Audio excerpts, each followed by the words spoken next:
자, 그럼 봅시다. 수학이라는 게 과목명이에요. 그러니까 요즘 치면 우리가 뭐 수학, 국어, 영어, 사회 그런 것처럼 그 시절에 과목이었어. 그리고 그게 당연히 학문으로 쓰여졌을 거니까 꼬맹이들이 이제 처음 입문하는 학문이었거든. 그러다 보니까 꼬맹이들이 읽을 수 있게 해줘야 될 거 아니야. 그래서 좀 쉬웠던 문자인 훈민정음으로 얘를 풀어 쓴 거야. 그래서 소학에 대한 언해다, 해석이다 라고 이해하시면 되겠고, 당연히 이제 그 시절의 과목들은 별거 없어요. 그냥 다 유교적 가치관이야. 자, 그 시절의 서양도 마찬가지야. 다 종교적 가치관이나 종교에 대한 교육을 했을 거라고. 이제 그러다가 과학기술이 쭉 발전함에 따라서 지금같이 과목이 생겨난 게 사실 별로 얼마 안 됩니다.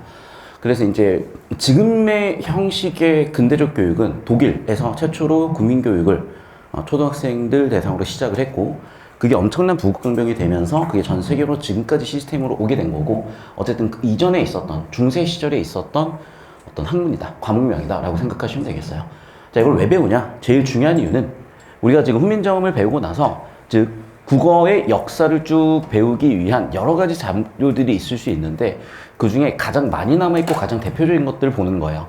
15세기에는 당연히 훈민정음이 먼저 창제되고 나서 석고상절이나 용비어천가들인데, 예를 들면 용비어천가를 쓴 이유는 세종 때만 해도 지금 4대 때잖아. 그러다 보니까 사실 문제가 여전히 어느 정도 남아있었죠. 왜?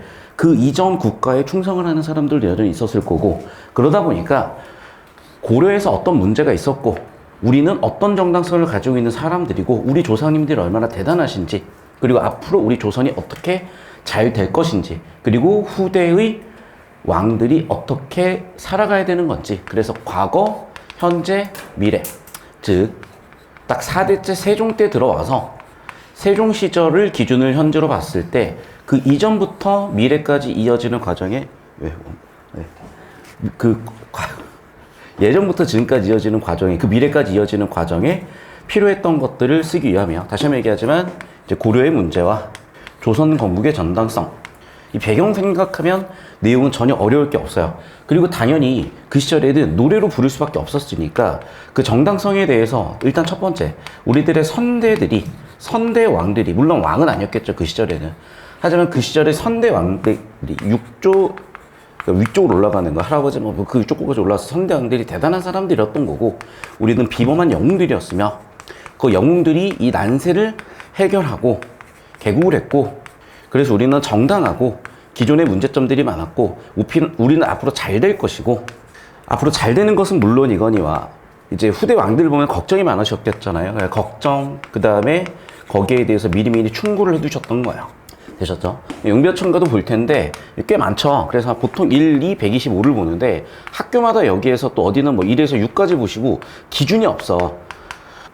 일단 학교마다 이거는 제가 따로 정리해 드릴 테니까, 일단은 제일 많이 보는 이 세 개는 볼 거고요. 그리고 올해 학생들 시험 범위가 있으면 여기까지 같이 보는 거로 할게요. 이제 석고상절 같은 경우에는 부처님 말씀 기록해 놓은 건데, 그 시절에 유교가 있긴 했지만 유교는 약간 뭔가 신을 믿는 그런 느낌보다는 종교 체계는 종교 체계야. 민주주의도 종교 체계고 자본주의도 종교 체계니까. 자, 종교 체계는 종교 체계인데 그 시절까지 가장 깊게 뿌리 내렸던 종교예요, 불교가. 물론 유교를 도입하긴 했지만 그건 통치적 목적이나 교육적 목적이 여러 가지 목적이 조금 달랐던 거죠. 그래서 석고상절이라고 그 시절에 어쨌든 존재했었던 불교적인 가치관도 담고 있는 건데, 아무래도 얘의 가치는 그렇게 높진 않아서 이제 하는 학교도 있지만 거의 안 하는 분위기고, 이걸 하는 학교는 제가 5% 미만으로 봤습니다. 그래서 훈민정음은 거의 95% 이상 했던 것 같고, 수학원에도 80% 이상은 했던 것 같아요. 그 대표적인 두 개 먼저 볼 거고, 훈민정음, 수학원회를 비교하면서 비교 포인트를 잡는 건 당연히 출제 포인트가 되겠죠. 이쪽으로 와가지고 좀 대표적인 것만 먼저 볼 텐데, 자, 내가 얘기했다시피 이렇게 위치가 약했던 애들이 있어요. 위치가 약하다는 거는 발음이 어려우실 수도 있고요, 뭐 발음이 비슷했을 수도 있어요. 그러다 보니까 어쨌든 슬슬슬 없어져요. 그래서 순경음, 비음, 반치음, 여린, 이읒 등이 없어졌고, 원래 순경음, 비읍 자체는 한자 표기류에서 끌고 온 것뿐이었다 그랬잖아. 얘는 소실된 음에 속하지 않은 거니까 알고 계시고, 그 다음에 반치음하고 여린, 히읗은 결국에는 소실이 됐고, 여기에 이제 꼭지흉이 있었는데, 여기서 한 가지 설명을 하면, 이제 과거의 꼭지 이응에 대해서 여러 가지 얘기가 있는데, 과거의 꼭지 이응에 대해서는 초성의 음가가 있다고 보는 관점들이 있어요. 이건 하나의 관점이니까 필기만 해놓으세요. 초성의 음가가 있던 애에서 이제는 초성의 음가가 없어진 거야. 그럼 당연히 종성 음가만 남았겠죠. 이렇게 설명하는 게 하나의 관점인데 여기에 대해서 여전히 얘기는 많아요. 어떻게 알겠어? 그 시절에 이걸 쓴 사람들도 아닌데. 그러다 보니까 때때로 이제 좀 논리적으로 안 맞는 얘기를 하시는 경우들이 있어요. 예를 들면 이런 거야. 예를 들면 주격조사로 충분히 설명되고 될 수 있는 형태를 관용격조사로 설명을 한다든지 하시는 내용들이 있어요. 근데 어쨌든 그건 그냥 학교 선생님하고 싸우지 마시고 학교 선생님 가르쳐 주시면 그 학교 시험은 그냥 그 시험 범위로 정리를 하세요. 왜냐하면 제가 예를 들면 그건 절대 아니에요 라고 얘기할 수 있는 건 다 현대문법이야. 왜냐면 현대문법 학자들은 치열하게 싸워서 이미 결론을 내놨거든. 그런데 30년 전, 20년 전, 10년께 내용이 달라요. 그래서 최신의 가장 누구나 받아들일 수밖에 없는, 전공을 했다면 누구나 끄덕할 수밖에 없는 논리적 이유로 설명해 놓는 원리 원칙들이 많아요. 그래서 그런 것들은 제가 무참하게 때때로 아주 정확하게 설명을 드리고 학교 선생님께 여쭤보라고 하는데 이거는 누가 아냐고. 그러니까 레퍼런스가 없어. 그러니까 뭐냐면 문헌이 엄청 많으면 당연히 그게 근거가 될 텐데 몇 개 없는 거 가지고 주장하는 거야. 그러니까 사실 이렇게도 저렇게도 해석할 수 있는 거라서 절대적으로 맞다 틀리다는 아니야. 다만 때때로 선생님들이 정확하게 모르시는 경우가 있어. 그러니까 다시 한번 얘기한다. 얘는 이런 주장도 있어서 가능한 건데 그건 잘못 알고 계신 게 있어요. 그런 건 제가 딱딱 짚어드렸어요. 자, 그 다음에 이제 모음조화가 슬슬 깨질 수밖에 없다 그랬죠. 왜? 처음 창제됐을 때는 규칙을 빡빡하게 지켰을 건데 벌써 없어지는 애들이 생겼다는 거는 슬슬 뭔가 변동이 생기기 시작을 했다는 거고 그 변동은 모음조화에도 영향을 주는데 왜냐면 아래아가 사용됐다고 하긴 하지만 아래아가 슬슬 얘네들처럼 흐릿해지기 시작을 하는 거야. 흐릿해지기 시작을 하니까 모음조화 같은 경우에도 뭔가 흐릿해지기 시작을 하는 거야. 그리고 최종적으로 아래아가 소멸되면서 모음조화 자체가 소멸됐다라고 얘기했죠. 그러니까 모음조화가 없어졌다라기보다는 엄밀하게는 불규칙해졌다라고 보는 게 맞는데 이 부분도 마찬가지야. 워딩을 정확히 기억을 하셔야 돼. 제가 Q라고 적어드리면 학교 선생님도 확인하셔야 되는 부분이라고 그러셨죠. 학교 선생님 확인하셔야 되는 부분이라고 그러셨죠. 첫 번째, 두 번째 경우가 있는데 자, 불규칙이라는 거는 지켜지긴 했으나 엄밀하게는 안 지켜졌다는 얘기야. 자, 그런데 거기에 대해서 어떤 선생님께서는 아예 소멸했다 이렇게 얘기하실 수도 있는데 이거는 사실은 틀린 거거든요. 근데 어쨌든 이런 주장을 하신다면 그것도 논리적인 근거가 없진 않으니까 일단 우리가 인정하는 방향으로. 그래서 이런 부분도 저는 현장 강의 듣는 학생들이, 비대면 듣는 학생들은 저한테 질문해 주시면 학교 내신 필기 바탕으로 설명을 드릴 수가 있어. 그러니까 맥락 다 떼어내고 저한테 딱 질문만 갖고 오시면 맥락이 없으니까 무슨 얘기인지 내가 알 수가 없어요. 그러니까 항상 필기 바탕으로, 앞뒤 내용 바탕으로 얘기를 해 주셔야 돼. 계속 보겠습니다. 3번. 맥락에 대해서 잠깐 예시를 들자면 이런 거야. 아니야, 얘기 안 할게. 자, 3번 볼게요. 리을 이응 활용형이 리을 니을 활용형이 됐다. 그래서 다라라는 게 닐러의 리을 리을의 활용형. 그러니까 옛날에는 예를 들면 15세기였으면은 닐어 이런 형식으로 활용이 됐겠지만 지금은 다라에서 닐러가 됐다. 지금이라 그러니까 이제 16세기로 온 거죠, 우리는. 자, 계속해서 이제 네 번째. 이게 혼재되기 시작을 한다 그랬었죠. 그러니까 처음에는 연철로 딱 규정을 했는데 쓰다 보니까 뭐 의미가 이래. 야, 의미를 좀 밝게 적자라고 해서 두 번 적었죠. 마지막 야, 두 번 정도 불편하네. 아예 분리해서 적자. 분철까지 온다 그랬어. 자, 그래서 이 3단계인데 이 연철, 중철, 분철의 특징에 대해서는 제가 이 강의실에서만 5번은 그려드렸기 때문에 그냥 오늘 안 그릴 거예요. 그리고 연철, 중철, 분철은 이미 15세기 제가 훈민정음 하면서 했으니까 그때 것도 개발 참고하시고 자, 사이소리에 뭔가가 되게 많았다라는 주장도 있어. 이것도 주장이야. 내가 이 기호를 쓰는 건 전부 다 주장이야. 그런데 사이시옷만 남기 시작을 했다 이런 주장도 있는데 어쨌든 그냥 하나의 주장이니까 제가 써놨고요. 얘는 명확한 겁니다. 이제 동국정원시 한자 표기에서 이제는 현실적 한자 표기라는 건데 현실적이라는 게 뭐냐면 그냥 발음대로 적겠다예요. 예를 들면 이런 거지. 이렇게 적으면 뭘 모르는 애들은 생종, 엉쟁 이렇게 읽었을 거 아니야. 근데 이제는 공자 이렇게 적었다고 됐죠. 그래서 원래 이게 동국정원시는 어떻게 적었어야 되겠어? 공자를 적을 때 이게 아니라 정 이렇게 적었어야 돼. 그런데 이렇게 적지 않고 얘를 날렸다는 거는 동국정원시로 쓰지 않고 종성에 음가 없는 이응을 날렸다. 그래서 원래는 얘를 날려줘야 되고 세종, 어제 얘도 날려주고 얘도 날려줘야 되는데 동국정원시는 표기를 다 살리는 거고 발음대로 적었다는 건 이렇게 쓴다는 거다 보시면 되겠어요. 자, 이쪽으로 올게. 자, 그래서 여러분 15세기, 16세기 비교해봤을 때 제일 많이 출제되는 포인트를 짚어드렸고 다시 한번 이걸 좀 짚어드리려고 하는데 이제 특징들이야. 1585년 세조 때 만들어졌다. 한 10년 전에는 이걸 갖다 내시는 선생님들이 있었는데 이게 외운다고 무슨 의미가 있겠으며 여기다가 뭐 1586년 이런 걸 적는 거는 그게 국어인지 뭔지 알 수도 없고 물론 성실하게 열심히 외운 애들을 변별하기 위해서는 하지만 그건 전혀 저거 납득이 안 돼요. 그래도 불안하시면 그냥 물어보세요. 이런 거 외워야 되나요? 라고. 이런 거 외워야 되냐고? 라고. 외울 필요는 저는 아무리 봐도 없어 보이지만 사회상은 다양하고 그러다 보니 선생님들 의견을 물어보십시오. 자, 그리고 주제는 당연히 아까 얘기했다시피 꼬맹이들 대상으로 하는 거니까 춤까지 들어가기도 애매하고 효, 그 다음에 꼬맹이들끼리 친구끼리 잘 지내야 돼요.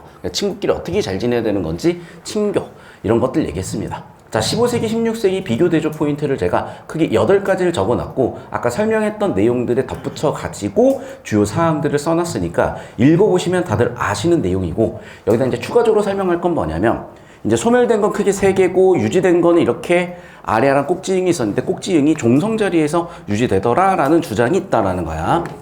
방점은 유지되고 있었고 연철, 중철, 분철이 혼재됐다라고 하는 게 가장 정확한 표현이고요. 8종성법이 쓰이긴 했는데 역시 또 7종성도 혼재됐다고 보는 게 가장 정확한 표현이야. 역시 이것도 한번 확인해 보세요. 자, 그 다음에 명사형 전성어미 뭐 기가 나타났다고 두 번째 이제 명사형 전성어미로 옴과 음이 있었는데 명사형 어미로 옴과 음이 있었는데 벌써 이제 무슨 얘기냐? 옴과 음에 대해서 여기서 얘기하고 싶은 건 크게 두 가지요. 첫 번째는 뭐냐면 이게 모음 조화의 영향일 거냐 아니면 얘만의 뭔가의 특징일 거냐에서 역시 이견이 있어요. 그래서 이런 제가 Q라고 쓰는 부분은 슬슬 선생님 의견을 따르셔야 되는 게 자, 훈민정음보다 훨씬 더 Q가 많아지는 이유는 절대적 권위를 가지고 있어서 또 최초의 것이니까 이견의 여지없이 받아들이는 게 대부분이었다면은 여기 좀 오게 되면 다양한 근거들을 바탕으로 다양한 주장들이 나오더라요. 자, 그 다음에 이제 어두장군이 슬슬 소멸되기 시작을 했지만 여전히 유지는 되고 있었고 동국정시는 더 이상 쓰지 않고 현실로 갔다라는 거는 발음대로 썼다인 거죠. 자, 여기까지 해서 배경 설명 끝났고 자, 여기 끝으로 잡아주시면 되겠어요. 여기 앞쪽 여기 안 보이게 여기로 잡아주시면 돼요. 자, 이제 볼게요. 자, 제가 옆에다 이렇게 네모라고 치는 거는 전부 다 한자어라는 거 알고 계시죠? 그래서 공자, 이 주격조사야. 증자, 다려. 그러니까 공자가 증자에게 말하는 거예요. 주격조사고 부사격조사입니다. 그런데 아무래도 높임의 표현을 써야 되는 거니까 가보다는 깨서라고 해석을 해서 쓴 거야. 공자가 또는 공자께서 증자 다려 증자에게고 자 1번 동국정은 현자 표기는 이제 아웃이 됐다. 그래서 원래 여기에 종성에 이응이 있어야 되는 걸 날렸다라고 보시면 되겠고 여전히 주격조사 이가 나타났다. 그 다음에 증자 다려 증자에게 부사격조사 다려 기억하시고요. 늘러 우리가 계속 봤었던 두 법칙은 유지가 되고 있었던 거고 그 다음에 리을 활용형으로 리을 이응 활용형이 리을 활용으로 바뀌었는데 이유라고 한다면은 봐 얘는 유음이고 비음이야. 유음화된 거예요 사실 얘도. 그래서 그렇게 설명하는 경우도 있으나 그 시절에 유음화였는지 누가 알겠어요. 어쨌든 이렇게 설명을 할 수도 있다는 거 알고 계시고 마지막 가라 샤드에서 시샤 같은 높임의 선언어까지 있었다. 그래서 녹색 우리 현대어 프리와 나머지 개념들 싹 다 한번 정리해 놓으시고요. 쭉 10초씩 잡고 거꾸로 오시면 됩니다. 자, 필기하시면서 쭉 눈에 익히시면서 보실 건데 어쩔 수가 없어 얘들아. 내신은 차근차근 외우셔야 돼. 두 번째, 반복하셔야 돼. 세 번째, 오늘 제가 오전에 테스트한 것처럼 백제 다 쓰실 수 있어야 돼요. 네 번째, 다섯 번째, 시험 상황으로 가셔야 돼. 그리고 여섯 번째인데 제가 여러분한테 뭘 할 거야, 저걸 할 거야 라고 올해는 예년대 말이 말을 안 한 이유는 뭐냐면 제가 할 수 있는 것만 이제는 하고요. 하지만 여러분한테 가장 필요한 걸 하고 있어요. 그래서 지금 중간고사부터 들어갈지 기말고사부터 들어갈지 모르겠는데 여러분 학교 시험 범위에 따른 실전 모의고사 연습을 할 거야. 그래서 그 테스트 날은 이게 토요일 오전 수업 시간은 좀 그러니까 클리닉 시간에 오셔가지고 내신 시험 범위 테스트를 치는 그 모의고사를 진행을 할 거고 뭐 여러분한테 자세하게 말씀드릴 건 없는데 이제 또 궁금해하시는 학생들이 있잖아요. 여러 가지를. 그 중에 하나가 뭐냐면 제가 여기서 국어를 어떤 식으로 가르치고 어떻게 잘 가르치고 그리고 어떻게 국어라는 컨텐츠를 가지고 잘 팔지에 대한 사업적인 생각도 가지고 하는 부분이야. 그래서 그건 차차 이제 설명드리도록 하고 사실 모의고사를 제가 1학기 때부터 치려고 되게 준비를 많이 했었는데 쉽지는 않더라고요. 이유는 첫 번째는 이거야. 거짓말 할 수는 없어.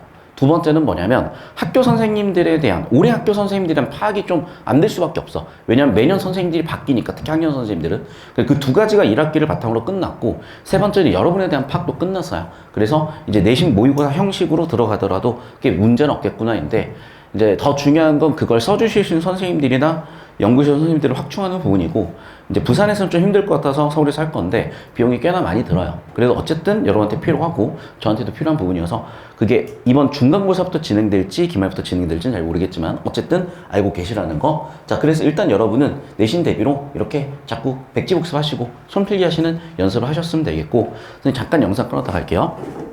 몸이며 얼굴이며 머리털이며 살은 부모에게 받았자 온 것이라. 몸이며 형체이며 머리털이며 살은 부모께 받은 것이라. 지금 띄어쓰기가 그 시절에도 없었거든. 띄어쓰기 120년 전에 생겼다 그랬잖아요. 그래서 제가 띄어쓰기 단위로 같이 매칭시키고 있으니까 띄어쓰기 단위로 구분해서 보시면 되겠고, 자, 현대어플이까지 보셨고, 근데 여기서 이제 현대어플이라든지 좀 다른 게 있을 거예요. 그래서 여기서 이며라는 거는 와와 같은 접속조사 기능을 했구나라고 첫 번째 주석 설명 드렸고, 3번 나왔죠, 그러니까. 자, 두 번째, 얼골이라는 게 그 시절에 왁구, 페이스가 아니야. 그 시절에, 그러니까 그 일본어의 왁구라는 표현 자체도 사실은 쉐입이야. 그래서 그 당시에 얼골이라는 거는 전체적인 뭐 피지컬, 쉐입, 몸의 형체 이런 게 얼골이었고, 지금은 얼굴, 페이스가 됐잖아요. 그러면 당연히 의미는 이동했지. 자, 그럼 봐봐. 얼굴이라는 건 뭐야? 몸 전체 어떤 쉐입이죠. 그 중에서도 얼굴은 말 그대로 이 페이스의 쉐입이었을 거니까 의미가 축소된 거죠. 자, 그런데 이제 이 의미 축소도 중요하지만 그것보다 더 중요한 건 뭐냐면 몸 조화야. 그래서 뼈 골자를 써서 원래 얼골이었는데 얘를 얼굴로 쓴 이유는 뭐겠어요? 모음 조화를 시키려고 음성모음으로 표현한 거야. 다시 뭐라고? 얼굴, 음성모음으로 표현한 거라고. 왜? 음성모음, 양성모음이 되어 있으니까. 그래서 모음 조화 여기서 확인하시면 되겠고요. 자, 세 번째는 아까 얘기했던 이 내용까지. 자, 이제 네 번째입니다. 그래서 이제 보니까 여러분, 제가 여기도 써놨는데 이게 훈민정음이 쓰던 15세기였다면 미라고 썼을 거예요. 리라고 썼을 거야. 리을이 뒤로 갔을 거야. 그런데 어떻게 썼니? 전부 다 몸에서 끊었고 얼굴에서 끊었고 머리털에서 끊었죠. 즉 분철이라는 겁니다. 자, 그 다음 네 번째는 뭐냐? 원래 얘가 5번이야. 원래 얘였어. 됐니? 살은이야. 그런데 얘가 지금 살흔이 됐잖아요. 그러니까 이 부분은 선생님 그러면 얘는 연철 아니에요? 그렇게 볼 수도 있어요, 사실은. 그래서 제가 혼극에서 나타난다고 한 부분인데 얘를 굳이 연철이라고 표현하지 마시고 이걸 좀 설명하고 싶은 거야. 자, 이게 뭐냐? 히읗 종성체언이라는 애들이 발견이 되기 시작했던 거죠. 예를 들면 얘는 현대 국어의 쌀이야. 얘는 수암 같은 성별이야. 그 다음에 얘는 그러니까 인사이드 할 때 그 그때 아니야. 자, 그럼 얘네의 형태가 왜 현대 국어에 와가지고 문제가 됐던 거냐면 우리가 쌀 했을 때요. 쌀에서 끝나야 되거든. 또는 이런 거야. 암수 했을 때도 그냥 이렇게 끝났어야 될 거야. 그런데 보면 알겠지만 수탁이라고 하죠. 아니 수 플러스 닭이었는데 왜 얘는 수탁이 됐냐고. 자, 왠지 봤더니 아마 얘가 있었을 거라고 추론을 한 거고, 그래서 히읗 종성이 디귿과 만나서 티읕이 되지 않았을 거라고 가설을 세운 거고, 쭉 문헌들을 연구해 보니까 히읗 종성체언의 형태를 확인하게 된 거예요. 된 얘기까지. 자, 그래서 이런 애들이 좀 많이 나타나는 거고, 대표적으로 몇 가지 좀 기억해 놓으시면 되겠어요. 자, 여기서 이제 엮어서 볼 수 있는 것 중에 하나가 뭐냐면 이제 이런 애들인데, 봐봐. 얘 같은 경우는 이제 쌀이었잖아. 이 쌀이 앞쪽에 뭐가 오냐에 따라서 또 달라지는 거죠. 자, 우리는 해 플러스 쌀이야. 그런데 우리는 이걸 뭐라고 읽죠? 햅쌀로 쓰고 읽어. 두 번째, 조라는 또 뭐가 있죠? 그래서 얘는 조쌀이 돼야 되는데 좁쌀이 돼. 얘도 옛날 사람들이 어떻게 썼을지에 따라서 분명히 달라질 거란 생각을 하면 잘 모르겠는 거야. 근데 문헌 연구를 하다 보니까 이 쌀이 뭐로 나타나더라? 비읍 시옷에 이런 형태로 나타나더라는 거야. 아, 그러면 여기 나와 있는 비읍이 표기가 안 되고 의식에도 내려가 있지만 무의식이라도 얘가 있었던 거죠. 그러다 보니까 합성을 할 때 또는 파생을 시킬 때 이렇게 앞쪽에 비읍에 흔적이 남아있더라는 거야. 아, 그래서 이 흔적이 이렇게 남아있는 형태가 됐겠구나가 된 거고, 그래서 단순하게 어두자음군이 된소리가 된 것도 맞겠지만, 잡히죠. 된소리가 된 것도 맞겠지만 여기 비읍의 흔적을 확인할 수 있는 것까지 예시를 확인해 두시고, 여섯 번째, 부모 깨겠죠? 얘는 어두장군이 된소리 된 거겠지. 그래서 어두장군 된소리 됐다. 높이면 부사격 조사고, 밭자원도 마찬가지야.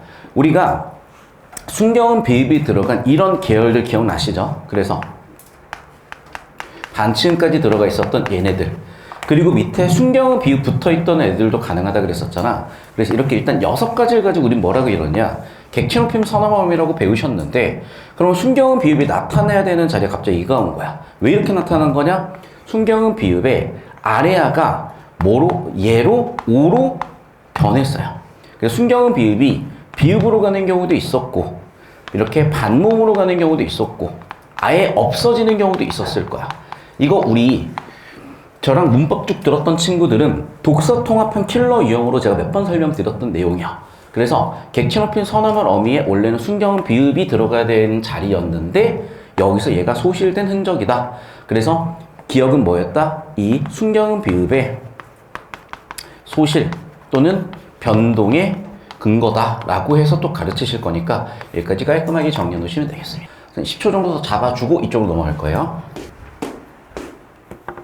자, 계속 보겠습니다. 이쪽으로 올게요. 자, 그러니까 뭐래? 몸, 얼굴, 머리, 털까지도. 그래서 이제 단발령 했을 때 난리 난 이유가 모두 다 뭐였던 거야? 부모께 받은 건데 그걸 어떻게 자를 수가 있니 해가지고 단발령 때 난리가 난 거잖아. 그래서 감히 그것을 헐워, 상하오대, 아니호미, 효도의 비르소미오라고 했고, 이제 하나씩 볼게요. 감히는 알고 계실 거고, 헐워가 뭔지 봤더니 헐다에서 활용형 헐어야. 그런데 사동접사 우가 들어가서 헐워가 됐다는 거 확인이 되시죠? 그래서 사동접사 우가 나타났다 확인해 보시면 되겠고, 두 번째, 헐게하여, 헐어. 그러니까 개하여가 지금 여기 나와 있는 우, 사동접사를 장형사동으로 제가 쓰게 되면 이렇게 쓴다는 거 확인하시죠?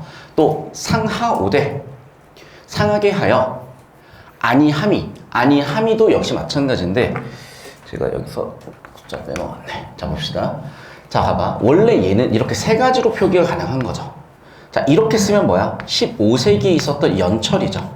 이렇게 쓰면 뭐야? 15, 16세기 넘어가면서 나타났었던 중철이죠. 두 번 정난.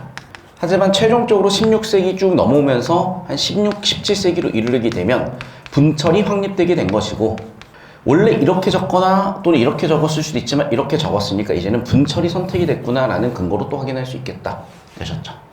자, 마지막 이제 세 번째, 비르소미오인데 얘는 모음조합 파괴라고 할 거예요. 여기 밑에서 써놨다. 모음조합. 자, 왜 그런지 설명을 좀 드리면, 자, 비읍에 명사형 전성음이 오미 오고 이오가 왔어요. 그럼 봐. 옛날이면 어떻게 해야 돼? 여기 음성모음 으가 왔으니까 여기 옴이 아니라 음성모음인 음이 왔어야 돼.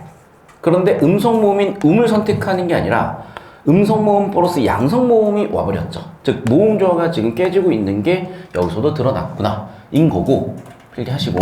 모음조화 깨지는 여러 가지 이유가 있는데 일단은 발음 편의 때문이었을 거고요. 잡고 계시면 됩니다. 그리고 최종적으로는 아래아가 없어지면서 아예 파괴가 되더라 라고 정리하시면 되겠고, 그러니까 모음조화가 없다라기보다는이 아니라 그냥 없다가 아니라 모음조화가 안 지켜지기 시작했다, 예외가 나타나기 시작했다 정도로 보시면 될 것 같아요. 자, 영상은 또 끊었다 갈게요. 필기하시고. 몸을 세워. 입신양명할 때 입신이지. 출세죠. 그러니까 몸을 세운다는 건 입신한다는 거야. 자, 그럼 봐봐. 우리 지금 사자성어로 예를 들면 입신양명이 있죠. 몸을 세우고 양명, 이름을 높이는 거야. 이름을 높이는 건 뭘까? 여기 뒤쪽이야. 그래서 앞쪽은 입신이고 뒤쪽은 양명이야. 유명해진다는 거야. 또는 명예가 생긴다는 거야. 자, 그럼 봐봐.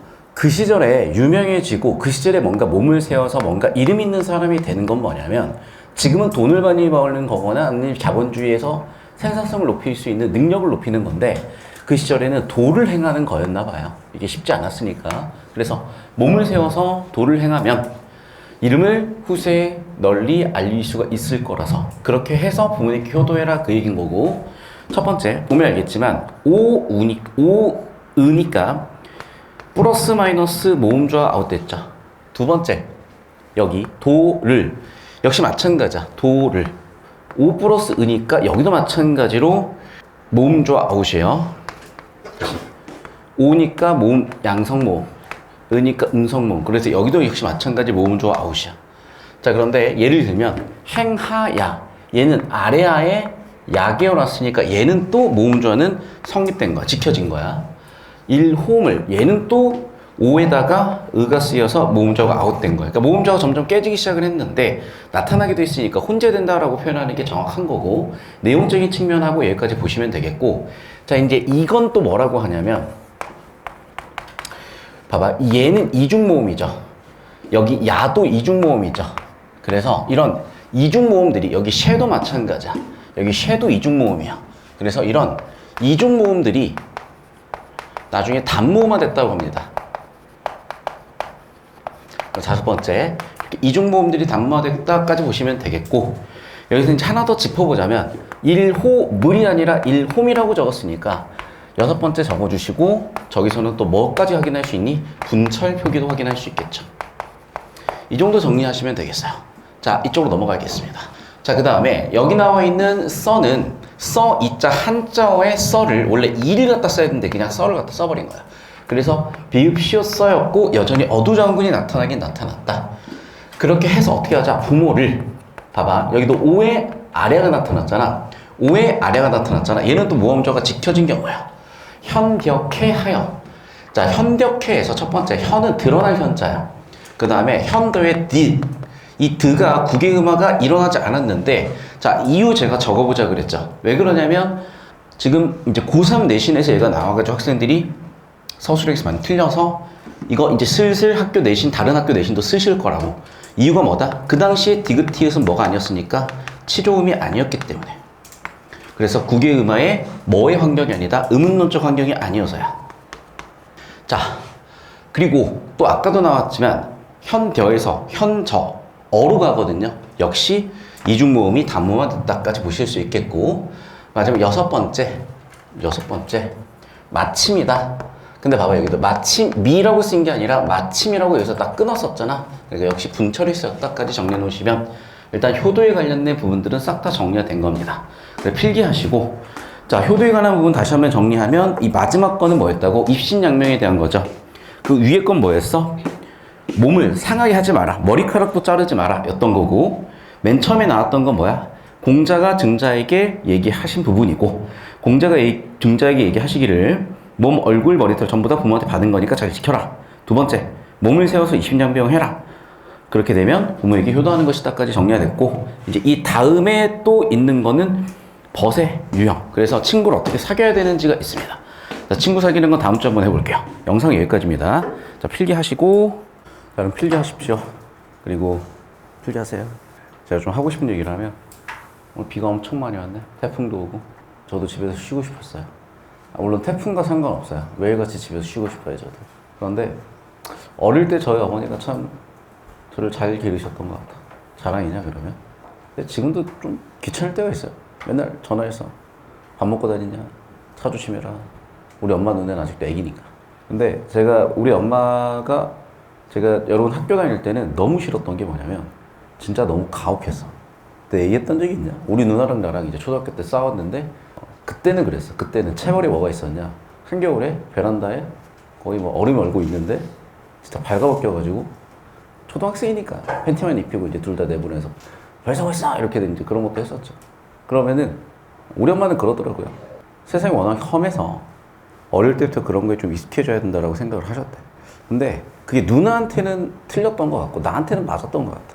그러니까 좀 여학생들은 그래요. 그냥 예쁘게 커야 되고 남학생들은 거칠게 커야 되고 그래야지 이게 이 험한 세상을 살아갈 수 있는 힘들도 길러지고 하는데 지금 많이 좀 거꾸로 됐어요. 아, 그러면 또 뭐 또 성차별 뭐 이런 얘기 할 건데 다 겪어보세요 여러분. 겪어보시고 10년, 20년, 30년, 40년 뒤에 아, 저 새끼들이 뭣도 모르면서 개소리 했구나 라고 알게 될 거야. 어쩔 수가 없어. 어쩔 수가 없어. 왜? 야, 내가 임신에 대항할 수는 없어. 아, 자꾸 내가 성역할 성차별 이런 얘기 하는 게 아니라 아니 생물학적으로 다른 걸 어떻게 할 거야? 당연한 거야 그거는. 뭐 그렇다고 내가 막 뭐 여성 호르몬 맞고 갑자기 올림픽 나와가지고 금메달 다 따버리고 그건 정상이 아니에요 지금. 그건 정상 아니라니까. 왜 자꾸 정상이 아닌 거를 맞다 우기는지 모르겠어. 뭐 그쯤 얘기했으면 됐고 자 이 얘기를 왜 하냐면 그렇게 어릴 때는 되게 힘들었고요. 그리고 제가 막 시골 동네에서 크다 보니까 사회성이 많이 떨어졌었어. 그래서 군대 가서나 아니면 사회생활 하면서 정말 고생을 많이 했는데, 이제 지금은 거의 그걸 다, 뭐 지금은이 아니라 진짜 극복하게 됐지만은, 극복하고 나서 지금의 인생에 대해서 많이 감사하는 것 중에 하나가 그런 부분이에요. 우리 엄마는 절대로 지각도 결석도 인정하지 않았어요. 아, 진짜로. 그래서 제가 아파서 낑낑대고 있으면 진짜 일단 학교를 보내. 학교를 보내서 너가 더 이상 못 버티겠으면 그때 와라 했어요. 그래서 나는 변결도 한 번도 해본 적이 없어요. 우리 엄마 좀 그런 엄마였어. 비가 오든 눈이 오든 뭐가 오든 무조건 학교는 가야 됐어. 근데 지금 생각해 보잖아. 그게 너무나 맞았어. 그러니까 여러분 봐요, 지금. 현장 강의 왔죠? 쉽지 않았을 거야. 근데 비대면으로 아침부터 듣는 거 쉽지 않아요. 얘들아, 이걸 3년을 하는 거야. 그러니까 내가 여기 와서 많이 바뀌고 성장했던 방법 중에 하나는 뭐냐면, 설득을 하지 않기 시작을 했어요. 왜냐면 여러분, 사람은 절대 설득되지 않아. 이미 그 사람 속에 다 가능성으로 이미 그 사람 속에 뭔가 있는 거야. 그런데 주변에 누가 있냐에 따라서 물이 드는 거고, 주변에 누가 있냐에 따라서 어느새 나도 모르게 나의 그 모습이 발견이 되는 거거든. 그러니까 여러분한테 주어지는 수업과 이 시간들은요, 여러분 스스로 본질을, 여러분 스스로의 가능성을 여러분 스스로가 발견해 나가는 과정에 내가 이런 얘기도 저런 얘기도 들려드리는 거고, 내가 이런 자극도 저런 자극도 드리는 것 뿐이야. 그래서 무슨 얘기냐? 오늘 잘 오셨다고. 제가 이 지역 와서 수업을 하면서 제일 안타까웠던 것 중에 하나는 뭐냐면, 내가 딱 2분만 설명할게. 이건 좀 억울해서 그래. 내신 때 갑자기 훅 들어와요. 난 안 받고 싶어. 근데 장사해야 되니까 받아야 되거든? 근데 문제는 성적이 오르겠어요? 4주 동안? 절대 안 올라. 도대체 무슨 기대를 하는지 모르겠어. 물론 이제 소비자 입장에서는 뭐 가성비를 생각할 수가 있어. 나도 그렇게 해주고 싶어. 근데 어떡하니? 불가능한데, 그거. 여러분, 여러분의 지금 성적 언제 만들어진 거냐면요, 정확하게 11월, 12월, 1월, 2월까지 해서요, 이때 100일이 3월 등급을 만들었어. 그리고 3월 등급하고 4월 내신이 일치되진 않지만 이제 두 가지 측면이다. 이때 얘가 만들어졌다는 건 뭐냐면 베이스가 깔려 있다는 거예요. 그러면 4월 내신은 또 언제 만드는 거냐? 사실은 더 길어요. 왜냐하면 내신은 철저하게 습관적인 거거든. 그 다음에 모의고사는 사고력적인 측면이거든. 자, 그러면 이게 언제 길러질까? 그래, 최소한 4개월에서 6개월은 또 걸리는 거야. 그래서 3월달 점수에서 6월달 점수가 훅 오른 친구들도 있을 거고요. 9월달 점수가 훅 오른 친구들도 있는데, 이 정도 시간 정도는 줘야 점수를 올리든지 말든지 하는 거야. 그런데 막 4주, 뭐 8주 안 되니까 그냥 이쯤 얘기했으면 알아들으셨을 거고, 제가 여러분한테 얘기를 드리는 이유도 그거야. 애들아, 진짜 별거 없어. 너희 3년 동안 이걸 버티세요. 대단한 거란 거야. 대단한 거란 거라고. 여러분은 이게 대단한 거라고 생각하지 못하고 있잖아. 아니야, 얘들아. 이걸 3년 하는 게 대단한 거야. 누가 의대를 가는 줄 아니? 누가 서울대를 가는 줄 아니? 재능이 좀 떨어져? 그러면 의치학, 한수, 메디컬을 가겠지? 점수가 안 되면 한약학과도 생각을 하더라고, 메디컬 계열 중에. 누가 가냐고? 간단한 거야. 이걸 3년 동안 버티고 한 애들이야. 누가 그러면 한약학과를 갈 걸 약대를 가고, 약대를 갈 걸 치대를 가고, 치대를 갈 걸 의대를 가냐? 버티는 거에서 한계에 부딪혔을 때 한 발 한 발 더 나가는 친구. 제가 지금 올해는 공부하는 중이야. 학생 한 명 한 명에 대해서. 자, 6월 점수가 73점 나왔던 친구가 있어요. 얘가 3주 동안 저랑 딱 가해해가지고 9월 직전에 3주 했어. 9월에 100점 맞았던 애가 있어. 얘는 이제 얘기를 하다 보니까 요즘 알게 된 거야. 얘가 고1 때 내신이 1.0이었대. 전교 1등이었어. 졸업할 때 내신이 4.09였대. 얼마나 안타까워, 얘가. 그럼 재수하고 있어, 지금. 봐봐. 난 얘를 딱 처음 봤을 때, 내가 되겠는데? 과연 하면 되겠다, 야. 과연 비싸. 그러니까 아무나 받으면 안 돼. 점수 올릴 수 있는 애들 받아야지, 내가. 얘는 확신이 바로 들었어요. 되게 영리했거든. 그런데 얘가 또 지금 또 흐느적거리고 있어. 그래서 얘기를 해봤더니, 그래. 그래서 얘들아, 소학원을 내가 왜 하는 줄 아니? 이것 때문에 하는 거야. 야, 600년 전부터 얘기했던 진리다. 친구를 곁에 잘 둬라요. 걔도 재수학원을 다닐 거 아니야? 그럼 조교쌤들한테 물어봐. 얘들아, 니네 조교쌤이 누구니? 현직 의사세요. 현직 의사시라고. 많이 물어보셔라, 좀. 알겠어? 곧 가셔. 10월 달에 가셔. 지금 우리 대통령 덕분에 여러분이 조교쌤을 의사분으로, 현직 의사분을 놓고 같이 물어보고 얘기하실 수가 있었던 거야. 그 키 큰 남자 조교쌤 있어요. 의사쌤이셔. 지금 원래 이제 내과 전공이 지금 1년 차인데 올해 3월부터 이제 면허 못 떼어서 아무것도 못하고 백수로 지내시다가 여기 한번 오셨어요. 자기가 어릴 때 인간 강사 같은 것도 한번 꿈꿔봤었고 학원이 어떻게 돌아가는지 공부하고 싶어서 오셨대요. 그래서 정말 많이 도와주셨고 덕분에 여러분도 많이 도움을 받았을 거예요. 자, 다시 돌아와서 하고 싶은 얘기가 뭐냐. 자, 그래서 그 친구한테 자꾸 그러더래. 걔가 나한테 그러는 선생님 힘들 때 어떻게 해요? 선생님 한계가 올 때 어떻게 해요? 얘들아 너희가 나중에 헬스를 하면 알 거야. 헬스를 하면 알 건데 언제 근성장이 오냐면 한계까지 갔을 때야. 한계까지 갔을 때 내가 여기서 뚫어내려고 뭔가를 했을 때 한계 이상으로 내가 성장하는 거야. 그렇게 종이 한 장 한 장 쌓이는 거야, 얘들아. 공부도 똑같아, 인생도 똑같다. 너희 오늘 여기 오는 거 쉽지 않아요. 이미 너희 표정이 얘기를 해. 존나게 한계라고. 근데 여기서 하고 있잖아. 그러면 오늘 당장 지치고 힘들지만 내일은 여기서 시작할 수가 있다니까. 오늘 당장 힘들지만은 내일은 다음 주는 여기서 시작할 수가 있다고요. 인생이 이렇게 바뀌는 거야. 지금 다 망쳐놨어. 인스타가. 얘들아 요즘 어떻게 사냐 인간들이. 내가 예를 하나 들어볼게. 이제 제 친구의 친구 얘기예요. 여기는 마취과 의사야. 마취과는 병신이었어 원래. 의사 중에 병신이었어. 그런데 이게 통증의학과로 왔고 요즘 미국이 난리 난 게 역으로 아편전쟁을 쳐맞고 있는 거예요. 저게 원래 서양이 중국을 아편으로 두들겨 팬 거잖아. 거꾸로 이제 서양이 지금 미국 북미가 아주 그냥 개판됐어요. 여러분이 미국 아마 어릴 때 여행 갔거나 요즘 여행 가보면 알 건데 약쟁이가 어마어마하게 넘쳐나. 다 누가 뿌리는 거냐? 중국이 뿌리는 거야 지금. 역사가 반복된다고. 이쪽에서 아편전쟁 들어갔지 반대쪽에서 아편전쟁 들어가고 있어 지금. 그런 상태야. 자, 이 얘기를 왜 하냐? 흐름도 깨지네. 자, 이 얘기를 왜 하냐? 우리가 지금 한계까지 갖고 너무 힘든 이 시기는요. 그게 운동이 됐든 공부가 됐든 모든 순간이 됐든 내가 말 그대로 한계까지 와서 더 이상 뭘 못할 때라는 의미고 그때 내가 뭘 하나 더 해내는 거고 그때 내가 뭘 하나 더 해내는 거야. 아씨, 얘기하다 꽉 먹었네. 마취과 얘기하다 이 얘기로 왔구나. 그래서 우리나라가 지금 마취과가 대박났어요. 왜냐면 마약성 진통제 엄청 많아졌거든.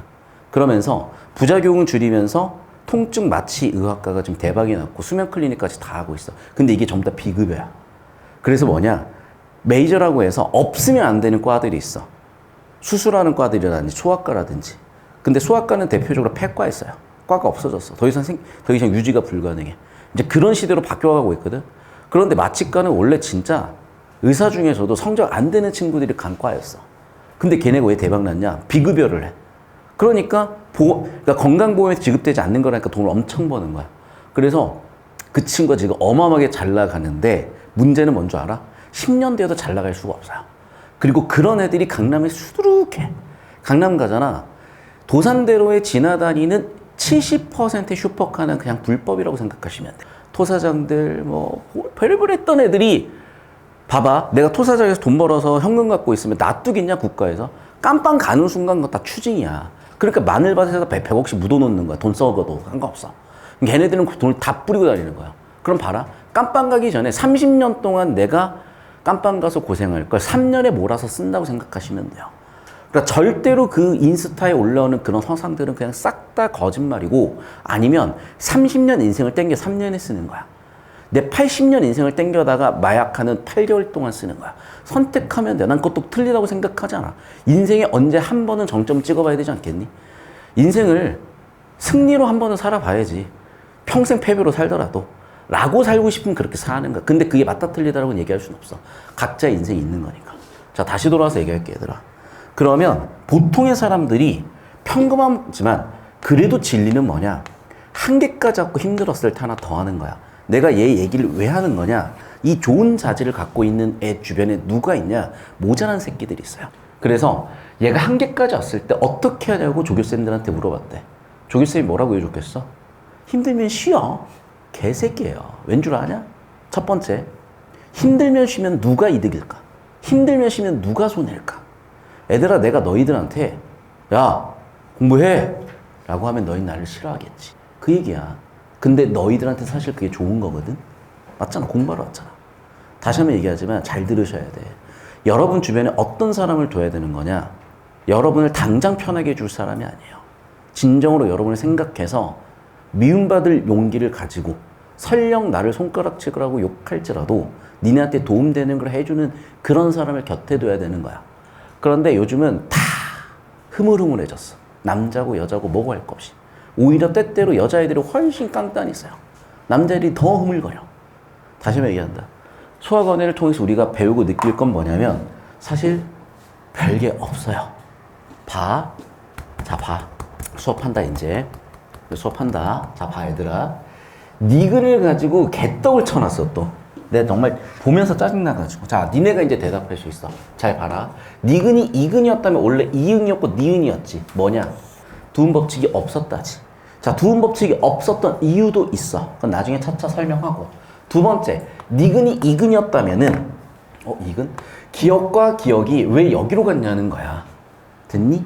그러면 뭐가 쓰였니? 여기는 또 연철이 쓰인 거야? 분철이 쓰인 거야? 대답해봐.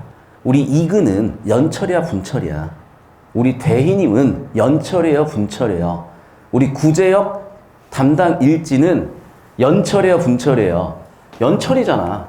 이해됐어? 그러니까 사실 이 시기는 완전히 다 혼재되어 있는 시기라고 보기 때문에 딱히 여기서 일관된 규칙성을 찾을 수가 없어. 얘들아, 이 사례들에서 일관된 규칙성을 찾을 수가 없다면 이건 학문이 아니에요. 왜? 일관된 규칙이 있어야 이게 귀납법이고 이게 경험주의고 이게 학문이야. 이게 근대야. 필기해놔 얘들아. 이게 고3 복이에요. 문학. 이게 문학 고3 복이라니까. 이게 학문이야 얘들아. 이게 근대 이후의 얘기들인데 아니 이 새끼들이 대학을 쳐나왔는지 모르겠어요. 하긴 학예의 수준이야. 대학교 졸업 논문 봐라. 해피캠퍼스에서 긁어다 낸다. 그럼 봐봐. 이게 혼재되어 있기 때문에 결국 우리가 확인할 건 뭐냐. 아, 언어가 변해가고 있구나 정도로 확인할 수 있는 거지. 여기에서 뭐가 쓰였다 안 쓰였다 보기가 힘들어요. 왜? 다시 한번 얘기한다. 어디서는 연철인데 여기서는 분철이야. 다시. 니근이 이근이라면 봐. 이 기억이 원래 여기서 왔다면 당연히 연철 쓰인 거죠. 여기서는. 그리고 니은, 이응, 두음 법칙이죠. 이런 게 지금 뒤섞여 있다는 거야. 자, 계속해서 이제 뭐 딱히 별다른 건 없어. 이미 다 버타면 다 설명했던 것들이니까 이제 이쪽으로 올게요. 여기 끝으로 잡아주시면 됩니다. 자, 여기도 이제 마찬가지인데 이거 하나 가지고 각자 병서가 깨졌다 막 이런 소리를 하는데 그 학교 선생님이 그렇다면 그런 거야. 내 결론은 뭐냐면 이런 얘기를 하나 두 개 사례 가지고 얘기하기에는 너무 레퍼런스가 없다요. 자, 그래서 여기서 얘기할 건 확실하게 이거죠. 과거의 말씀이라는 건 현대의 말이야. 수학에서 2학기 때 배우는 게 집합이니 너희가? 둘은 동치명제라고 해요. 그 말씀과 말은 15세기고 20세기에 있어서 둘은 완전히 동치명제 집합의 포함관계인데 자, 여기서 어떻게 된 거야? 말씀에 높임 표현이 있었을 거야. 그게 현대 국어의 말씀이 됐으니까 우린 이걸 뭐라고 하지? 의미 축소의 예라고 하죠. 됐니? 말씀이 과거에는 뭐로 쓰였네? 전체 집합으로 쓰였는데 지금은 부분 집합으로 쓰였잖아. 이건 의미의 축소라고 하는 거야. 됐니? 여기까지 정리하시고 제가 자꾸 국어 설명하면서 논리기호 들고 있는 이유는 그래야 하기 때문이야. 자, 수도 없이 설명을 했다. 자, 그 다음에 여기서 끝났어요. 말씀만 해서 다시 한번 얘기한다. 이걸 각자 병사는 아니냐라고 막 얘기하는 선생님이 있으면 그냥 학교 선생님 따라가시고 두 번째, 의미 변동, 의미의 축소까지 얘기를 드렸고 됐죠? 자, 그리고 이제 마지막 해로운이다. 여기도 설명을 할게요. 여기도 그냥 넘어갈 게 아니에요. 자, 지금 여러분 학교에서 아마 2학기 때 만약에 단어 파트 나간다면 불규칙 활용에 대해서 설명하실 건데 평가원에선 이 불규칙 활용은 결과적으로 뭐라고 보는 거야? 불규칙 활용이 아니라 얘도 규칙이야. 이름 다 바꿔야 돼 사실은. 자, 왜 그런 거냐? 이게 설명이 안 돼야 불규칙이거든요. 이제 설명이 가능해졌어. 자, 그래서 봐. 현대 국어에 불규칙 활용은 뭐였어요? 말 그대로 불규칙이었어. 논리적으로 일관되지 않는 현상이야. 논리적으로 일관성이 없는 거기 때문에 별도로 떼가지고 예외다 불규칙이다 하는 거거든. 그런데 연구를 하다 보니까 아, 이게 이거였구나 라고 중세 국어를 통해서 이 일관성에 대해서 논리적으로 설명이 가능해졌어. 자, 그래서 얘는 원래 뭐였다는 거야? 순경의 비읍이었다는 거야. 이해되셨니? 다시 한번 얘기한다. 해롭다가 해로운이 될 수가 없잖아. 왜 갑자기 비읍이 빠지냐고. 일관되지 못하게. 그래서 얘는 원래 뭐였다는 거야? 해롭다였다는 거예요. 자, 그런데 아시다시피 이 순경의 비읍이 뭐 됐어? 소실됐잖아. 그럼 소실되면 말 그대로 생략이 될 수도 있겠고요. 반모음이 될 수도 있겠고요. 뭔가 다른 모음이 될 수도 있는 거야. 그래서 여기서 뭐로 간 거야? 반모음이 된 거야. 되셨어요, 여기까지? 그래서 원래 해로 은인데 거기서 여기 반모음이 돼가지고 해로 운이 됐다라고 정리하시면 되겠고, 여기서 사실은 순경음 비읍에 의한 비읍 불규칙까지 설명하시는 선생님들이 계실진 모르겠어요. 자, 여기까지 필기해 두시면 돼. 자, 그래서 여기까지 이제 우리가 중세국어를 통해 확인하실 수 있는 건 뭐냐? 언어라는 게 변해가는 과정에 변화 양상을 볼 수가 있는 거고, 두 번째는 뭐냐면 이렇게 현대국어의 불규칙한, 현대국어의 논리적으로 일관성 없는 것들을 설명하는 것들을 배우실 수가 있게 된 거고, 세 번째는 내용인데, 자, 우리가 멀리 해야 되는 법들이 있어요. 첫 번째는 뭐라고? 말과 행동만 익은 이를 버타래. 즉, 말과 행동에서 얘는 행동이 앞서는 애들. 쉽게 하면 뭐야? 멍청한 애들. 생각이 없는 애들. 그러니까 생각 없이 행동만 하는 애들. 두 번째는 아첨하는 새끼들. 친일파들. 간제비들 멀리 하시고, 세 번째는 뭐라고? 말만 하는 애들. 행동하지 않는 애들. 이런 애들 멀리 하라는 거야. 즉, 생각도 있고 행동도 하는 애들을 가까이 해라. 됐니? 그리고 남들한테 비위 맞추는, 아첨하는 애들 멀리 해라. 힘들면 쉬어. 누구 좋으라고. 니네 주변에 봐도 요즘 애들은 그런 애들 없을 텐데, 자, 나 때만 해도 그런 애들이 되게 많았어요.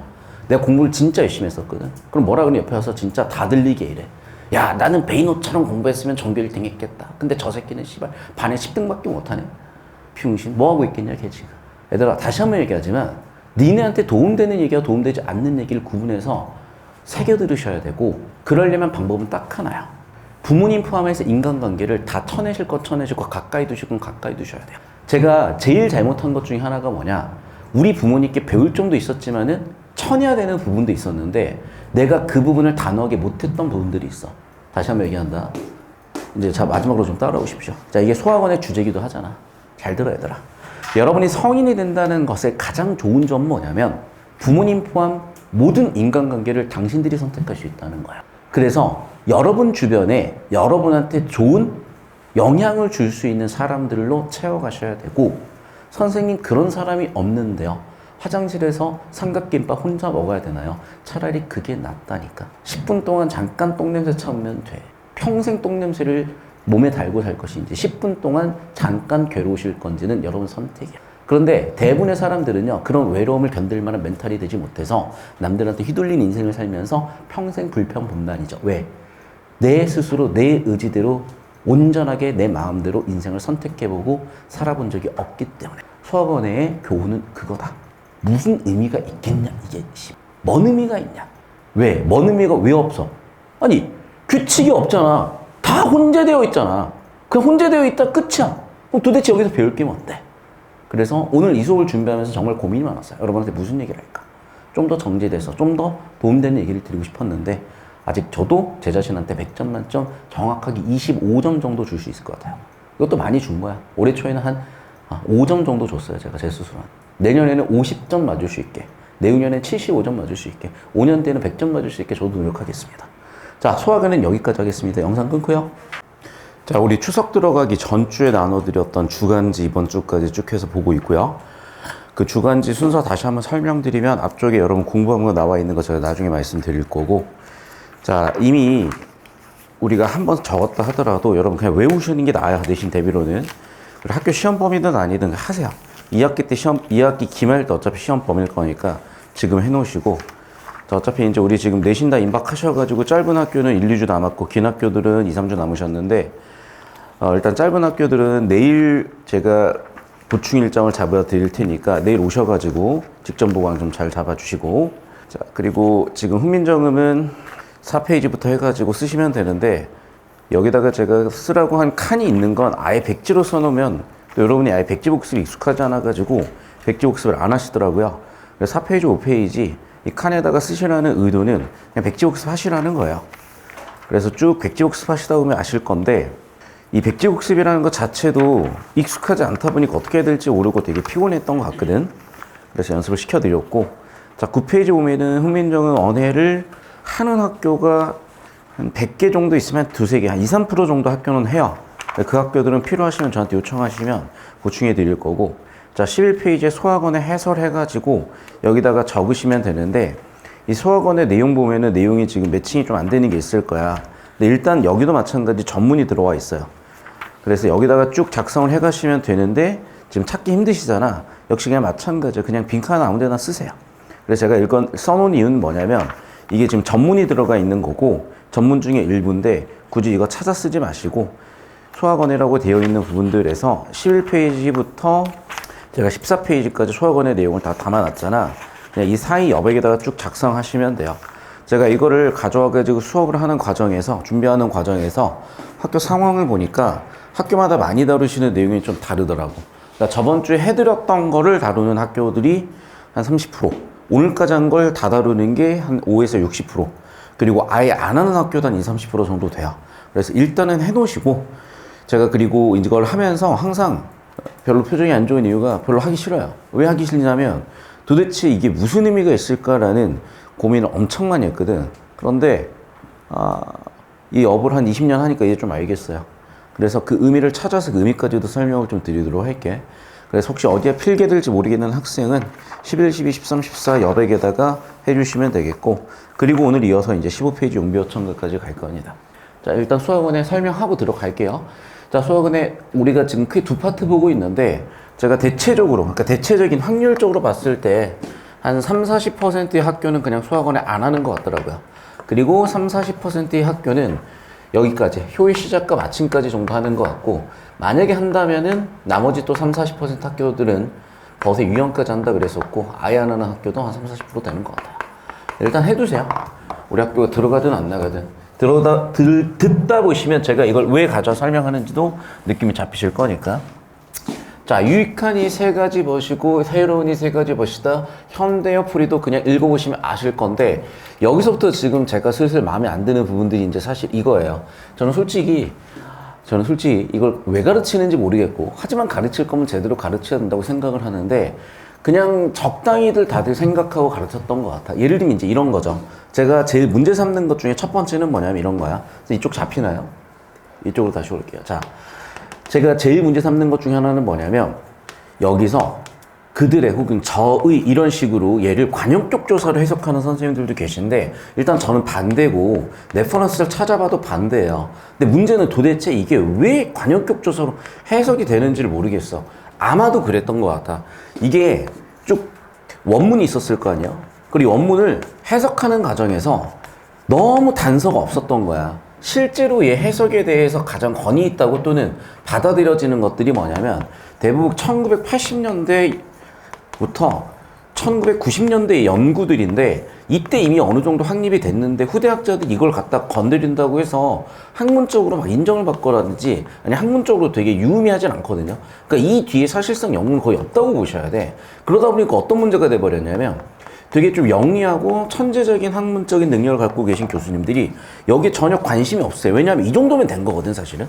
그리고 문제는 뭐냐면, 이때만 하더라도 훈민정음 어머니 지금 남아있는 게 2권인가 3권밖에 안 돼요. 그러니까 워낙 문서 자체도 별로 없었던 거야. 그런데 이제 요즘 들어와가지고 완전히 학문적인 변화가 엄청 커지고 있거든요. 그건 나중에 배경을 설명하고. 그러니까 어쨌든 이걸 번역하는 과정에서 정확하지 않다고 안 할 수는 없잖아. 그냥 잠정적으로 정해놓은 건데 그 중에 틀린 게 되게 많아요. 근데 그걸 갖다 써버리시는 것 같아. 그래서 디테일을 안 잡는 거예요. 왜냐면 너무 디테일하게 들어가면 결국 문제가 되거든. 자, 그래서 이거야. 제가 수업 시간에 해드리는 걸 기준으로 잡으시되, 학교 필기가 다르다면 이 학교 필기는 그냥 다 전체 가져오셔가지고 저한테 다 1대1로 질문하세요. 제가 1대1 질문 다 받아들이고 있으니까. 그렇게 하지 않으면 이 문제는 해결이 안 돼. 자, 다시 돌아와서 그래서 이제 제 해석이에요. 학교 선생님 해석은 다를 수가 있어요. 이거는 저한테 물어보셔야 돼. 해석을 해보셨을 때 뭔가 안 맞다면 다시. 자, 이제 유익한, 그러니까 내가 곁에 두고 사귀어야 되는 벗의 유형들, 친구 유형들을 나눠놓은 건데, 첫 번째, 유익한 이가 3가지 벗이고 해로운 이가 3가지 벗이라고 해서 유익한 이 3가지 벗을 설명하고 있어. 여기까지 유익한 친구 3가지 종류인 거야. 자, 그럼 봐봐. 유익한 이 3가지 벗이요. 그럼 추론을 해보잖아요. 지금까지 나와 있는 문헌이나 우리가 훈민정음에서 공부한 걸 바탕으로 보자면 여기 있는 시옷은 들어갈 이유가 없거든. 그럼 얘는 관용격 조사로 우리가 해석을 해야 될 가능성이 큰 거야. 왜냐면 봐봐, 관용격 조사가 쓰인 환경들이 있어. 의문론적 환경과 형태론적 환경. 그리고 사실은 세 가지의 벗이라고 관용격 조사를 집어넣었을 때 크게 의미에 문제가 없거든요. 그러니까 세 가지세 이 시옷이 왜 들어간지 생각을 해야 되는데, 이 시옷은 다시 한번 얘기하지만 관용격 조사의 확률이 제일 크다는 거야. 그럼 차차 또 설명을 드리도록 하고, 그 다음에 유익한 이가 세 가지래. 그럼 봐봐, 이는 뭐야? 지시대명사인 거죠. 그래서 이런 거야. 우리가 정말 어이없게 많이 틀렸던, 어이없게 오답률 1등이었던 문제 중에 하나가 뭐냐면, 저라는 게 1인칭의 낮춤의 1인칭 대명사도 될 수 있겠지만은 지시대명사가 될 수도 있는 거예요. 그래서 저는이 저자는이라고 해석될 수도 있고, 이는이 이자는이라고 해석이 될 수도 있는 거야. 이해되셨어? 이거는 수능 문제 나와서 오답률 탑 1을 찍었었던, 근데 애들이 그냥 워낙 쉬우니까 뭐 수학의 오답률 탑 1등하고 성격이 아예 다르잖아. 이거는 지식의 유무 가지고 문제가 풀리고 실수라고 치부가 되는, 그냥 사실 초등학생도 이 문제는 내용만 알면 풀 수 있는 거다 보니까 정말 별거 아니라고 간과하고 넘어가는데, 이게 한 번 틀려야죠. 또 틀리고 있고, 3번 틀리고 있고, 4번 틀리고 있고, 100번째 틀리고 있다니까. 너무 답답해요. 이 세상이 좀 바뀌어가고 진화가 돼야 되다갔는데, 아니 그렇게 틀렸으면 그렇게 많은 강사들이, 그렇게 많은 학생들이 공부하고 있는데 이걸 똑같은 방법을 똑같이 반복하고 있다는 건 저는 납득이 안 돼. 다시 한번 얘기한다. 맥락적으로 보세요. 이라는 게 뭐겠어? 친구들이야. 그럼 여기 있는 거는 이라고, 지시대명사 했겠구나. 그런데 우리가 현대국어로 얘를 풀어봤을 때는 이자는 이라고 의미를 좀 추가해 주셔야 의미 해석이 되겠구나고, 여기서 응용을 해가시면은 저는 뭐겠어? 저자는 이라고 해석을 할 수가 있는 거거든. 그러니까 당연히 1인칭 대명사 낮춤의 표현으로 저는으로 가져갈 수도 있겠으나 지시대명사로도 잡아가셔야 돼. 이 얘기를 자꾸 왜 드리는 거냐면, 제가 어제 뭐 보고 싶었던 거 보는 건 아닌데 그냥 우연히 딱 봤던 게 이거야. 이제 요즘도 저도 한참 한 10년 전쯤에 이제 막 예능 같은 거 나가고 그랬어. 그럼 또 이제 웃겠지? 근데 그런 예능 아니라 이제 공부 예능 같은 거 나가고 그랬어요. 공부 예능 같은 거 나가가지고 애들 공부법 가르쳐 주고 했었는데, 난 너무나 실망스러운 게 제가 15년 전에 나갔을 때랑 지금이랑 똑같아. 아니 오히려 더 퇴보한 느낌이야. 어떤 느낌이냐면, 중학생들이 수능 모의고사를 풀고 있어. 국어, 영어, 수학을. 근데 애가 딱 문제를 푸는데 상당히 애가 영리하더라고요. 전혀 모르는 내용이야. 당연하지. 중2가 어떻게 그 단어 뜻을 다 알겠니? 근데 애가 단어 뜻을 딱 추론해가지고 통밥으로 딱 풀고 있는데, 그럼 그걸 자꾸 감으로 풀었다 문제라고 얘기하더라고요. 아니야. 감각이 뒤지게 중요한 거야. 그런데 거기 나오는 사람들 수준이 뭐겠어요? 정확하게 딱 평균을 대상으로 하는 장사하는 사람들이야. 근데 나는 왜 그걸 자꾸 극딜을 박냐면, 애들아, 너희를 딱 그 정도 사람으로 길러낼 것인지 아니면 차원이 다른 존재를 길러낼 것인지에 대해서 얼마든지 고민해서 답을 찾아갈 수가 있어. 제가 예를 하나 들어볼게요. 이제 우리 매형도 그렇고 우리 누나도 그렇고 나도 그렇고 요즘 고민 중에 하나가 뭐냐면, 우리 초등학생 조카가 있어요. 초등학생 조카래. 초등학교 들어가 있는 조카가 있어. 얘를 대안학교를 보낼지 아니면 일반 학교를 보낼지를 고민을 많이 하고 있어요. 그런데 매형은 서울대 화학과 학사, 석사, 박사 과정 중에 그만두고 치전 나와서 지금 치과 의사고, 누나는 모의고사 만점 받은 적도 있었던, 그래서 의사고, 나는 이제 서울대고 공부를 다 할 만큼 했었잖아. 나는 심지어 혐오이 있잖아.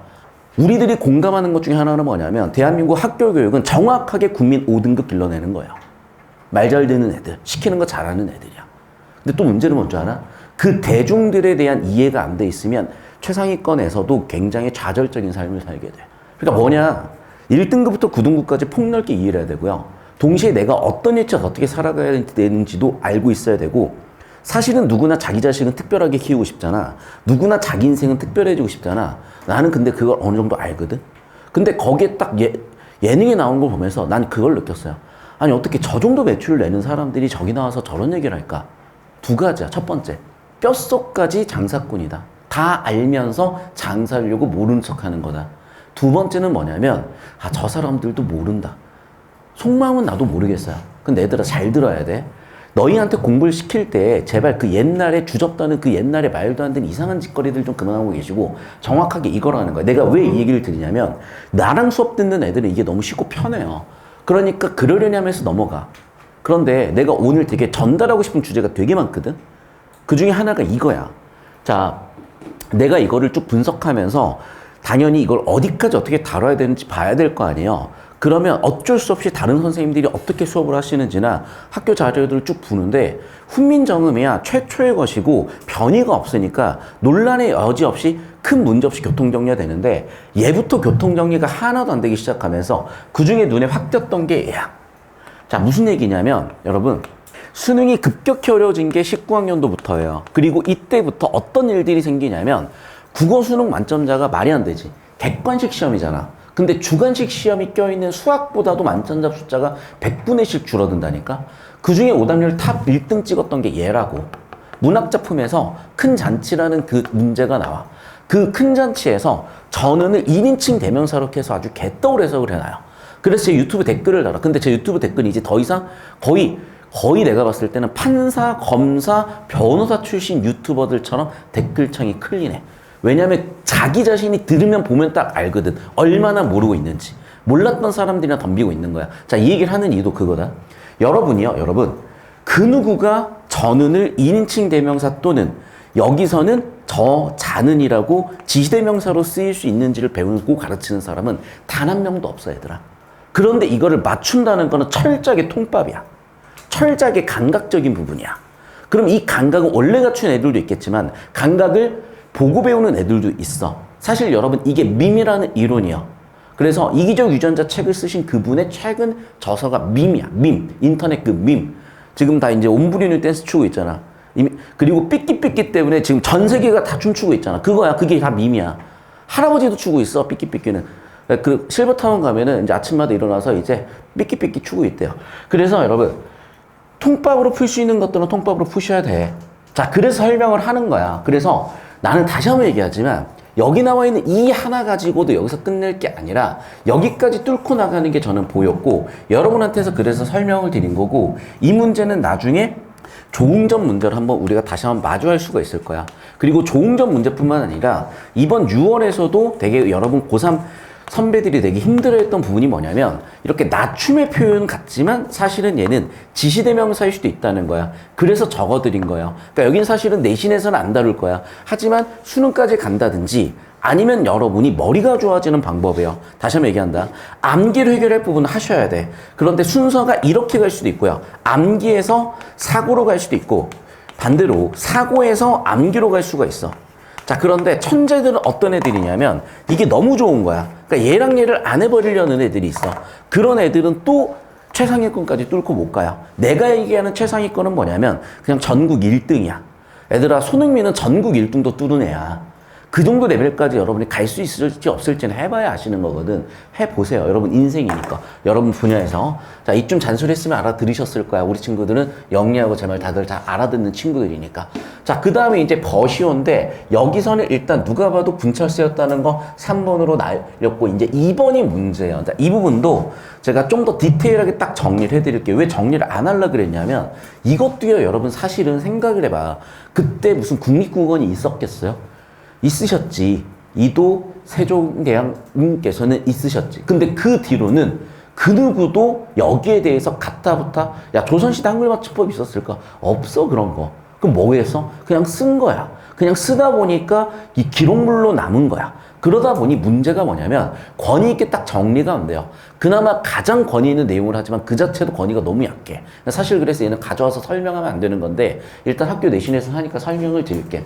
크게 세 단계로 봐요. 8종성, 7종성, 7종성인데 이 중간 다리가 제일 정신머리가 없는 거야. 당연하겠지. 교통정리가 안 되고 있으니까.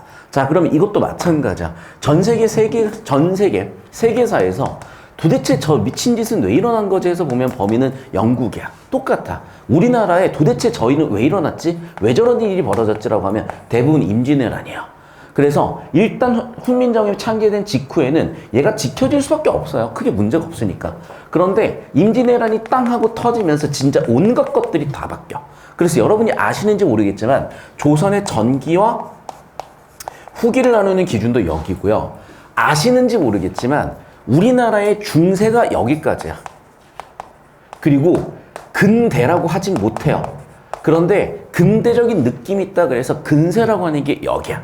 그러니까 실질적으로 우리나라는 근대가 온 적이 한 번도 없어. 우리나라 근대는 언제쯤 왔다고 봐야 되는 거냐면 정확하게 1961년 맞냐? 61년 맞아? 아, 맞냐고. 61년 언제야? 4.19야? 4.16인가?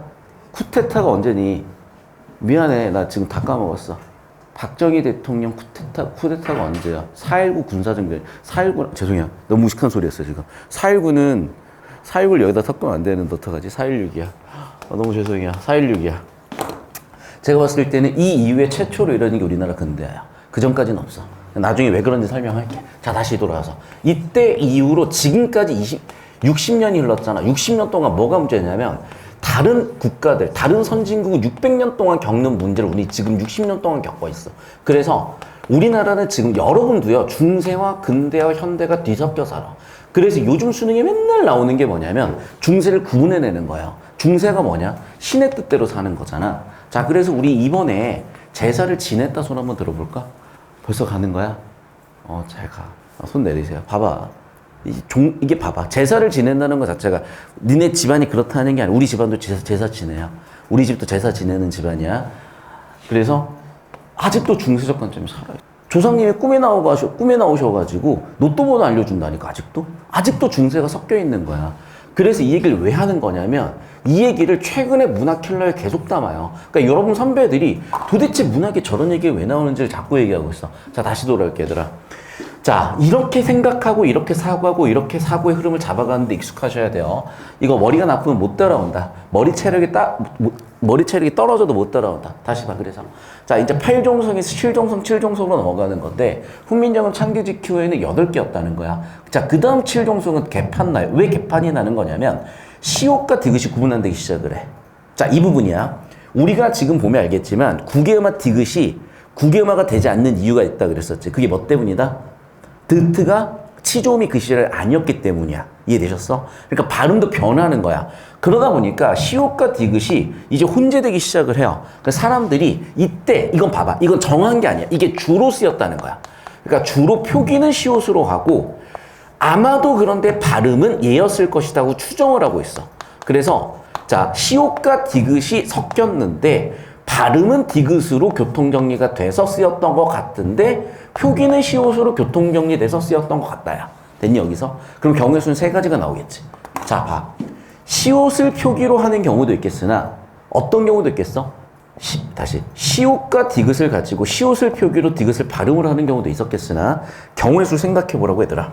자, 시옷과 디귿을 보면, 표기, 발음이었죠. 반대로 얘를 발음을 하고 얘를 표기를 하는 경우도 있겠지. 됐니? 그 다음에 발음도 봐봐. 디귿을 아예 둘 다 선택하지 않는 경우도 있겠지. 시옷을 아예 둘 다 선택하지 않는 이런 경우들도 생기는 거야.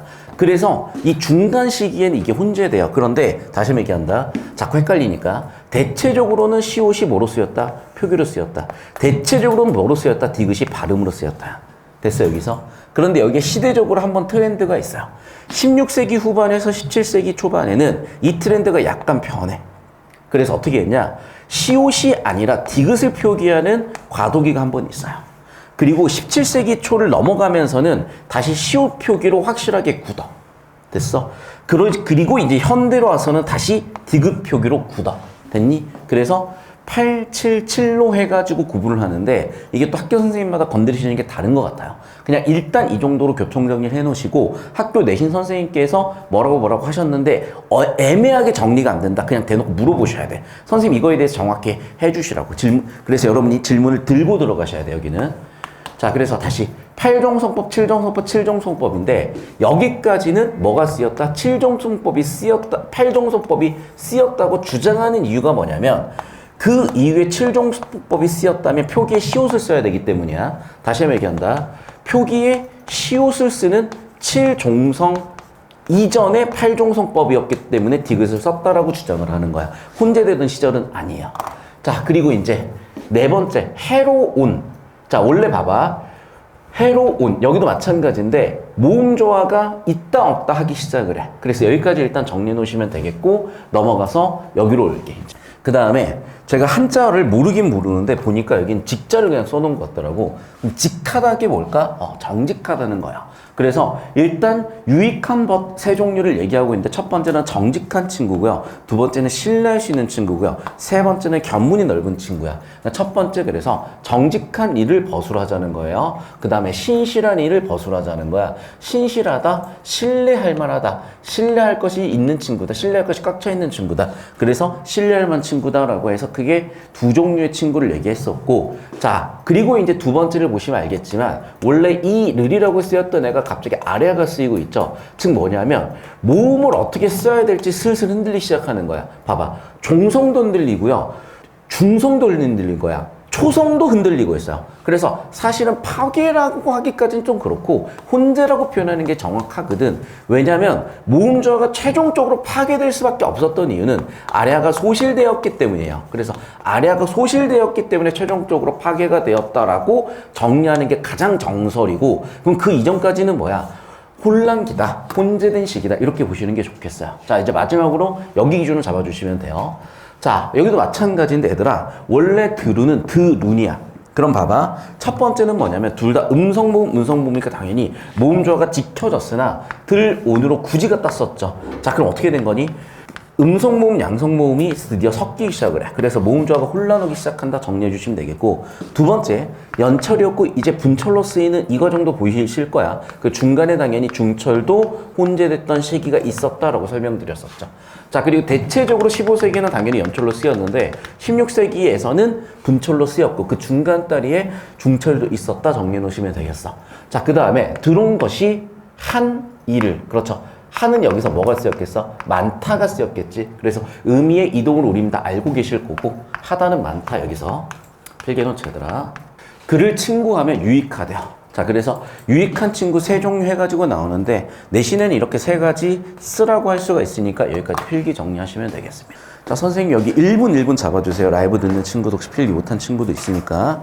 자, 그리고 라이브로 듣는 친구들은 캡처 해놔라. 1분 필기하면서 또 넘어갈 거니까.